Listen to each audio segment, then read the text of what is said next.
found a fan who came all the way from Brisbane, Australia, which is about as far as you can go to get to Houston. So I don't want to dismiss her journey, but the novelty of international fans coming to WrestleMania. Yeah, now it's like 30% come from all over the world.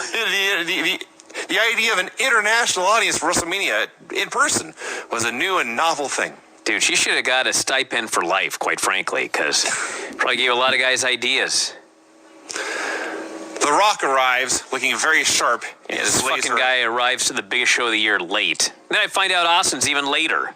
Yes. I did on a welfare check. At least Rock lit up for the dress code. Show's on the air. The Rock's not here yet. Where the fuck is this guy? Rock looks sharp in slacks, this nice long-sleeve t-shirt and a blazer. He looked like a star. Well, he was. Still does. That's actually the edge point, yeah. 2 good points, gentlemen. Eddie Guerrero versus Test for the European title. They tried. But they tried really hard. Yes. The opening series in this match was a flurry of punches, a flapjack, and a Dr. Bomb for a near fall, followed by a press slam into the turnbuckle, a diving reverse elbow off the ropes. They open with a finishing sequence. And then everything changes. Test charges for the big boot. Eddie ducks. Test is supposed to go flying over the top rope. Test gets his leg caught in the ropes. I don't know how he didn't break it. He's totally stuck. He's just stuck. So the plan was Saturn would jump him anyway. So Saturn goes to jump him. And Saturn's wailing on him on the apron. And that gets done. Now Test is still stuck. So the ref has to go struggle to get Test out of the ref, it was Eddie Guerrero and the referee had to get this guy's foot out of there. First it's the ref. And Eddie is standing there, hand on the apron, looking around saying, what in the hell have I gotten myself into? Where are the jaws of life? And eventually he helps Test out of the rope, so you can tell he's very unhappy about how this has gone down. So Eddie starts to work the leg, because what else can you do? You can't ignore this happened. The whole 60-some-thousand people. Dude, Test is lucky he didn't tear his knee out, hanging upside down by his ankle from those fucking ropes. That guy's lucky. A lot of terrible things that have happened. So eventually, Test starts his comeback, and he hits a low blow.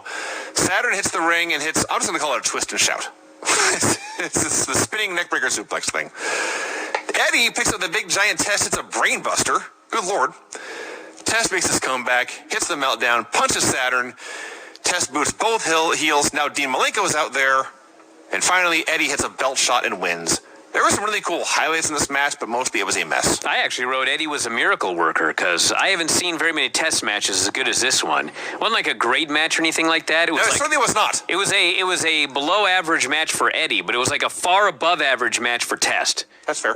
So, yeah, Eddie's the new European champion. Finkel got to do the and new. It was awesome. Yeah. Eddie gave Test a brain buster at one point that was unbelievable. So yeah, this was much better than I expected. I just want to do about 7 minutes on Saturn's hat. I've often heard of people being drunken that would put a lampshade. You ever read Go Dog Go? No. I would. Really? Really? I'll explain in a minute. Okay. So many jokes. Anyway, I've often heard about drunken people putting a lampshade on their head, and apparently he got one of Hugh Hefner's lampshades and wore it as a hat. Have you ever read Go Dog Go? Many years ago, Brian. Okay, there's an ongoing joke in Go Dog Go where this female dog is trying to impress a male dog, of course, it's written in the 60s, with her hat. And he's unimpressed with the hat 3 times. But then, at the end of the book, she has a hat as spectacular as the one that Saturn was wearing, and now he's impressed and they leave together. It's weird. But yes, it's a hat from Go Dog Go. Saturn left with Eddie Guerrero. Just want to point that out. And Dean. And Dean, yes. Yes. Michael Cole interviews Mick Foley. Thank you. Foley notes the horrible things that Vince McMahon has done to him, but vows to call the McMahon versus McMahon match right down the middle, right here in Houston, Texas. It's a great book. Steve Austin arrives in his hunting gear. That's why he's late. He was out shooting animals. Shows up in camo. He appears to be in a very bad mood. Maybe he didn't shoot any animals. So we're like an hour into this show. And up to now, it certainly hasn't been a bad pay-per-view. But aside from the atmosphere, there's been absolutely nothing memorable about it. And then from this point, I think from this point forward, it's just one of the best shows of all time. Yes. Now listen, I'm not going to say anything negative about Kurt Angle versus Chris Benoit, okay? Because it was great. But there was a match, it may have been at Buddy's house, but we watched a famous WrestleMania 5-star match several years ago. And I remember watching it, and about halfway through I was thinking, man, I shouldn't have watched this match because it was 5 stars then, it ain't 5 stars now.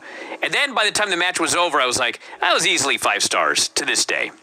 So I'm watching this Angle-Benoit match, and I'm trying to figure out, is this the one?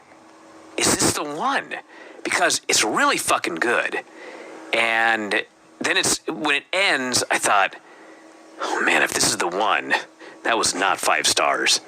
And as it turns out, I believe the one that I was thinking of was Shawn Michaels and Kurt Angle. Really? Yes. Because last time I watched that, it was many years after it first did, I was like, yes, that's still the best WrestleMania match I ever saw. Yeah, that's right. So that's the point I'm trying to make was that was the one I was thinking of. That one was absolutely 5 stars. This one was not. I see. But it also was not 5 stars at the time. I think Dave gave it 4 1/4. And that's what I gave it today. It holds up as a 4 1/4 star match. What this is the first 15 or 20 minutes of a 30-minute 5-star match, and then the ending gets cut off. It was another one of those matches where they could have gone another 6 minutes and it probably would have been a classic. Yes, but they just did a finish to keep the thing going, and so it wasn't a classic. But goddamn, They cannot have a bad match together. No, is it possible that? I was going to say if they didn't do the ref bump, would you bump it up to 5? No, because it still needed another 5 minutes of teases and stuff. The ref bump was so unnecessary, though. It wasn't necessary, but I mean, it would not have been a 5-star match without the ref bump, but it was still really good. So, Angle does the promo burying Texas, and that's about it. And the match begins. Now, I know, obviously, this is a work. I understand that. They're performing here, but Kurt Angle won an Olympic gold medal in wrestling. Chris Benoit was never a competitive wrestler. He trained enough in grappling to make his pretend wrestling look believable. But I watched the first 5 minutes of this match when Benoit, the first 5 minutes of this match is basically one long scramble on the mat. And they're reversing and tackling and taking down and hammerlocks and headlocks and grappling for positions nonstop. And they convinced me, not only was Benoit hanging with Angle, but he was getting the upper hand, and it was completely believable. What it was, if you think that Kurt Angle on a scale of 1 to 10 in amateur wrestling is a 10, which would be fair, Chris Benoit is probably about a 3. He did some shooting in the dungeon, and when he went to New Japan, they teach shooting at the dojo. So he's probably a 2 or 3 when it comes to real wrestling. So really, this was just the story of Kurt Angle being so fucking great that he carried this guy through amateur wrestling to convince you that Chris Benoit was hanging and sometimes exceeding the ability of Kurt Angle. It was quite impressive. It was awesome. I thought it was awesome too when they were doing all the grappling at the very first part of the match. They stopped and looked across the ring from each other, and there was a smattering of boos. And then all of a sudden, these cheers overpowered all the boos, and I was like, I love this crowd. This crowd was great. The crowd was very into the wrestling for about 2 minutes, but then by about 3 minutes, they were getting tired of it. Well, this is the key. They did an amateur grappling contest here for a World Wrestling Entertainment sports entertainment crowd. And the crowd could kind of, they appreciated that what we were seeing was difficult and impressive to do, and these men were working very, very hard. But yes, I started as a vocal 20%. That was losing patience, and it was 30% losing patience, and then 40, and then right at the exact moment when they were on the brink of possibly losing this crowd, that is when the ref takes Benoit away. Angle hits a cheap shot, they start brawling, and then they kept the crowd with it. I was overjoyed with the timing of when they went with the action instead of the grappling.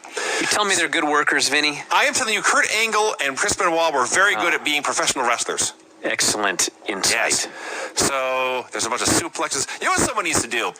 Kurt Angle did the spot. He basically did a rainmaker, except instead of pulling you into a clothesline, he would pull you into a belly-to-belly suplex and throw you overhead. Somebody needs to do this with Okada, where he grabs the rainmaker, whips them around, but they grab him and suplex him over their head. That would be the best. And I don't think Angle's capable of doing that anymore.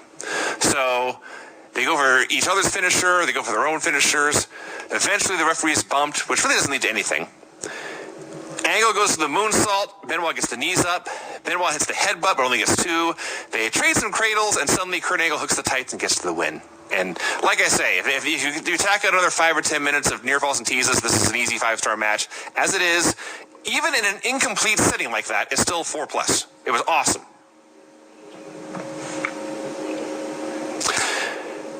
Michael Cole tries to interview William Regal, who's very upset about his loss to Chris Jericho. Regal finds Kamala and Kim Chi tearing up his office. Hilarity ensues. I guess. He called him a heathen. We don't know that. I would actually bet that Kamala is a heathen. He did a gospel album. Well, the person behind the paint, Brian. But Kamala, the Ugandan giant, I believe, is probably a godless heathen. Wow, Vinny. That is very racist. I didn't think of a gimmick. Well, to assume he's a godless heathen? Perhaps the missionaries reached his part of Uganda. Yes. I should not suppose. Yes, exactly. They did bill him as a savage, to be fair. I will make no A savage can't be... A savage must be godless, Craig? Well, I don't know what Yeah, Let's move on here. Kevin Kelly is with Kurt Angle. He says you have to respect what Benoit did to you tonight. Angle is outraged. Yeah, that was his question. You have to respect what Chris Benoit did to you tonight. That's not a question. That's not a question, Kevin. So Angle's going off. There were 2 men in the ring. The better man won. I've proven that. And Benoit attacked him, made him tap out again. Ivory versus China. I had forgotten about this match. Not that it happened, but how exactly it went down. Yeah. Ivory comes out. China comes out happy as can be. She's got her sparkly purple outfit on. Her big return. She signed the hold harmless agreement for her neck injury. She's got the pyro gun she fires off. And they're in the Astrodome. It's this big-ass long ramp. So she starts jogging down the ramp. And like halfway down, she stops and grabs her neck. Oh, my neck. I think it's the last time she sold anything. And with that intensity of selling, by the way. Mm-hmm. She gets in the ring. Ivory gets like one belt shot before the match starts and clubbers her a couple times, and China cuts her off, and that's that.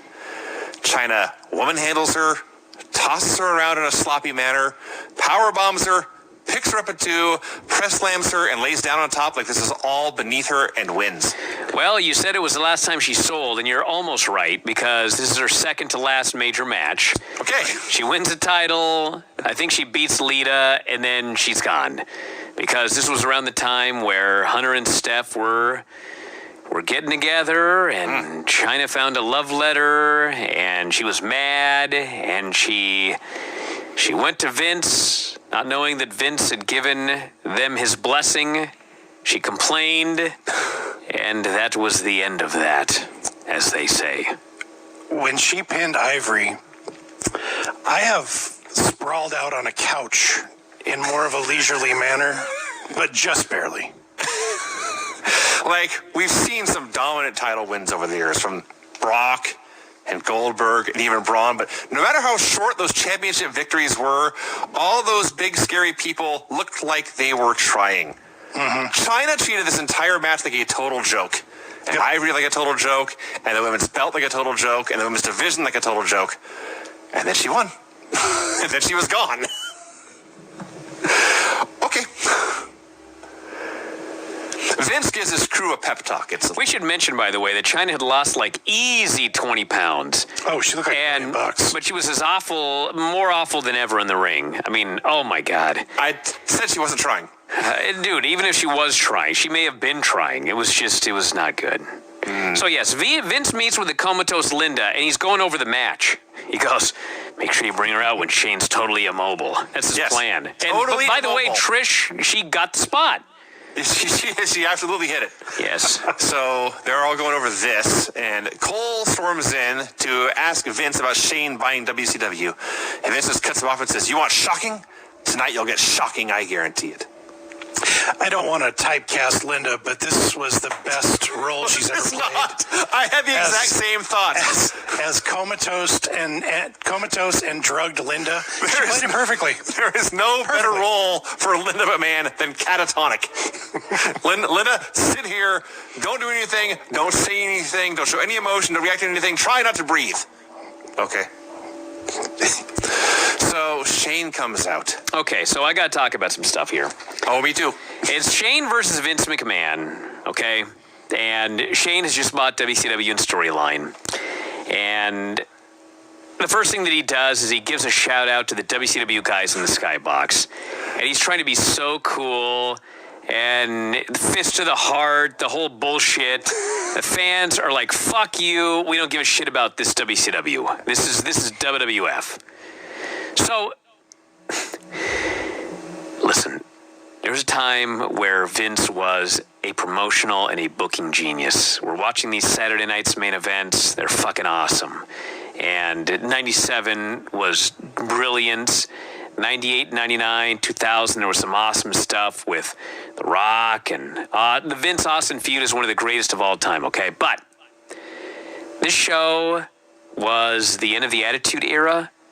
The show was also the end of Vince having any fucking clue what he was doing. Because this WCW invasion that we're going to be talking about, everybody, for the next 18 months, I mean, fucking buckle up. Because you're going to hear about the dumbest shit that's ever happened that some fucking geeks on Reddit tried to explain wasn't actually that bad or whatever. Look, so the original idea was it was going to be Vince versus Shane, and the WCW guys were going to get involved.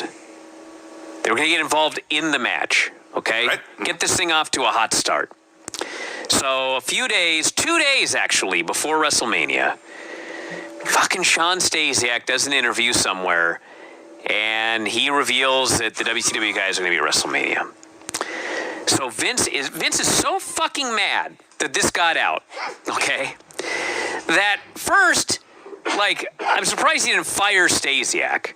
But then he's like, I don't want any of these fucking guys at the show. So cooler heads prevail because they already bought everybody tickets and everything like that. And so he changes the whole fucking plan. This was like the first of 85 plans that he changed in this goddamn invasion that fucked the whole thing up. He changes the whole plan and he says, well, they're just going to be sitting there in the skybox. So, like, could you have made these guys look like bigger fucking geeks? They're sitting there in the skybox like geeks. Shane is doing his bullshit. Even before this, Shane gives a shout out to the young stars of WCW, and everyone boos. And so the camera's in Shane's face, but then it circles around behind him to show what he's pointing at. And I see 30,000 people. I guess a dozen or so of them may have been WCW wrestlers, but I couldn't pick them out. They're 1,000 miles away. Oh, yeah. It's the Astrodome. They may have been on top of the roof. I don't know. They finally get a decent, I can't even say a decent shot. Like, I recognize Lance. And that was like the only guy that I saw in that shot. I actually paused this and took a screen cap and blew it up to go face by face. Okay. Well, it gets even better. Okay. So first off, by the way, when the WCW guys showed up, they were brought in a private car. They were sent in through a private door. They weren't allowed to talk to anybody there. They didn't mingle with anybody. It's like he fucking bought this company and he bought their contracts. They're WWF wrestlers now, but he still treated them like outsiders and black sheep. So he puts them all in the skybox. So you note that you couldn't see anybody until you paused it and blew it up. Yeah. Okay?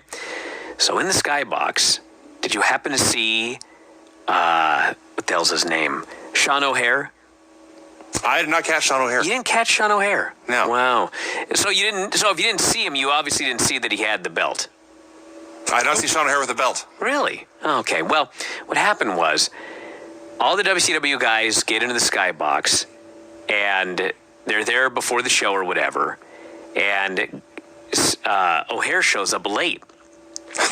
And That's fantastic. This is already awesome. so he's late, and like he's got these puncture marks all over him, and his clothes are all cut up, and it looks like he's been attacked by like fucking dogs or something. So he gets in the skybox and they say, "What the fuck? What happened?" And so he explains that he was, I guess, on the way to the building and he was told to bring the belt, but he left it in the trunk of the car. So I guess he's on the way to the building and he realizes, I don't have the fucking belt. I got to go back to get it. So I'm not sure all of the details, but like, I think the car was somewhere. It was either at like the rental car place or maybe it was being worked on or something. But wherever the car was, that place was closed. Oh no. So he decides, I got to get this belt. So he fucking breaks in. So in order to break in, he has to climb a fence that has barbed wire at the top. This sounds like Sean O'Hare. He climbs over the barbed wire fence. He fucking gets cut all to hell. He gets into the dealership. He finds the car, which, you know, I guess it must have been, it was somewhere. But anyway, he's got the keys. So there's all the security cameras. So he looks at the camera and he holds the keys up and he shows his ID because he's figuring, well, fuck, if the cops see it, at least they'll know that it was my car that I'm breaking into here. So he opens the trunk, he gets the belt out, he shuts the trunk, he climbs over the fucking fence again. He's getting all cut to pieces. He's fucking bleeding all over. His clothes are all torn up. He gets a cab. Somehow they pick this fucking guy up. I mean, imagine you're the cab driver and this fucking guy gets in your car. 6'6", sweaty, bleedy Sean O'Hare. He's bleeding. He fucking looks like a crazy guy. He is a crazy guy. He gets in the car and he drives to the building. He fucking walks in. He's a fucking mess. But goddamn it, he's got the belt. And you didn't even notice that he had the goddamn thing. I didn't see Sean O'Hare in this shot. Yes. Maybe he was in the bathroom at this point. So that's the beginning of this journey into the invasion angle.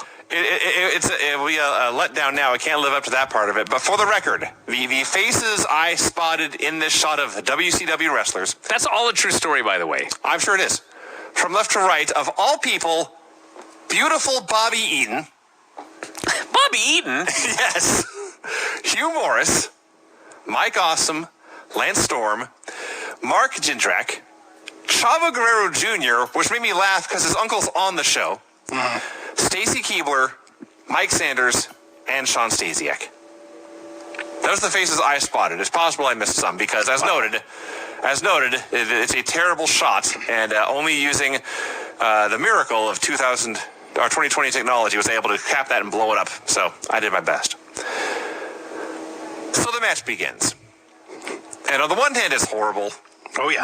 But the Shane of 2001 is so much better than the Shane of the last 5 years, whatever it's been. He's a billion times better back then. So they're doing a terrible match. Stephanie slaps Shane and runs away. Okay, before we even get to that. Okay. So I talked about how, Vince sucked at his job pretty much from this point forward. And I think this match was one of the main reasons why. This fucking guy... I've said this 1,000 times. Whenever you hear a wrestler say every bump is like a car wreck, they're full of shit, okay? If you suck, then every bump is like a car wreck. But I took 1,000,000 bumps in my career that were nothing like a car wreck. I didn't even know they happened half the time. This fucking guy, every bump Vince McMahon took was, in fact, like a car wreck. So maybe he's the guy that spread this bullshit around. On his head every fucking time. hitting the back of his head. Every bump looks like shit. He's in there with Shane, so Shane's probably punching him in the face as a shoot half the time. Likely. Fucking Vince gets hit in the head with a monitor. He gets hit in the head with chairs. He lands on his head. He takes awful bumps. I'm like, this fucking guy's brain in this match alone was probably like shattered beyond recognition. And he just kept fucking going. And this was brutal. This was awful to watch. In the first 3 minutes of this match, Vince McMahon had a noticeable black eye developing under his left eye, and Shane had a huge knot on the side of his head. And this was in the first 3 minutes. Brutal and awful. So eventually, Shane lays Vince out on the Spanish announce desk, goes to the giant elbow off the top rope, but Steph is there to pull Vince to safety. And Shane crashes and burns to the table. And goddamn it, Shane was immobile here. There's no question about that. He was not mobile. So Stephanie hit her cue and wheels Linda out right then. Trish hit her cue. Wheels Linda out right then. So she wheels Linda out. She goes to tend to Vince, but then slaps him across the face. And Stephanie is outraged, and they get into a terrible brawl. Much worse than Vince and Shane. So Mick goes to pull Steph off of Trish. She, of course, slaps him. He starts to go after her, but Trish pushes him aside, and Trish stalks after Stephanie to the back. Their chase may have been worse than the actual brawl, by the way. These two women, I guess, trying to run up this 50-yard ramp in high heels. So now it's down to Foley. Fuck, they were stilts. I can't even call them high heels. It's down to Foley, Vince, Shane, and Linda. And Vince... Excuse me, who did it come down to? Foley, Vince, Shane, and Linda. Okay, continue. Did I get that right? Yeah, go on. I think so. It's important. So, what's most important is at this point, Vince just now gets to his feet and for the first time spots Linda there. And as we said many times, Vince McMahon is an outstanding performer. And his facials upon recognizing the presence of his wife, Linda, are the best part of this entire match by far. He's so outraged to see her. He threatens her. Foley threatens him. But then Foley turns his back. Vince waffles Foley with a chair. Foley's laid out because everyone must get hit in the head with a chair in this match. So Vince now decides to roll Linda's catatonic body into the ring, set up a chair in the corner, and set her upon it so she can watch. And right about now I'm thinking, so was this actually Shane and Linda's plan that they would lure Vince into putting her into the ring? Is this how they thought this would all go down? So... Oh, and then part of their plan is that Vince will absolutely beat the holy living hell out of Shane McMahon with a trash can. He's just destroying him with this thing. So finally, Vince is taunting Linda. He turns around and raises the can over his head. Linda McMahon stands up out of her chair. As God is my witness, this is the biggest pop of the show up to this point. Yes. 67,000 people lose their goddamn minds. People are jumping up and down, lighting fires, throwing babies in the air. So Vince turns around. She kicks him right in the balls. Foley unloads on Vince and destroys him. They set him up in the corner. Shane does the coast-to-coast dropkick, gets the win. I say again, people are jumping up and down. We cut to the skybox where the WCW guys are doing the most pathetic cheering you ever saw.